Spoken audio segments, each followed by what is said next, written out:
El 15 de abril de 1912, el Titanic, el transatlántico más famoso de la historia, se hundía en el Atlántico Norte. Murieron más de 1.500 personas. Y la versión oficial siempre fue la misma: un iceberg, una noche trágica, un error humano. Pero hay algo que no cuadra.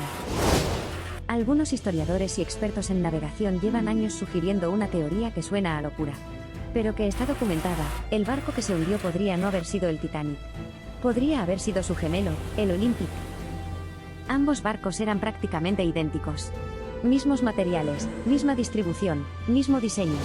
Pero con una diferencia importante: el Olympic había sufrido un accidente meses antes del viaje inaugural del Titanic. Estaba dañado, no asegurado completamente. Y repararlo costaría una fortuna. Y aquí es donde empieza la teoría. ¿Y si la compañía White Star Line, al borde de la bancarrota, decidió cambiar las placas, hacer pasar al Olympic por el Titanic y hundirlo intencionadamente para cobrar el seguro? Piénsalo un momento. El barco más seguro del mundo, sin suficientes botes salvavidas, una velocidad absurda, pese a los avisos de hielo, y una evacuación desastrosa, casi como si supieran que no habría tiempo suficiente. ¿Casualidad? ¿Negligencia? ¿O una operación encubierta para salvar una empresa hundiendo un barco, y a más de 1.000 personas con él? La historia oficial siempre es sencilla.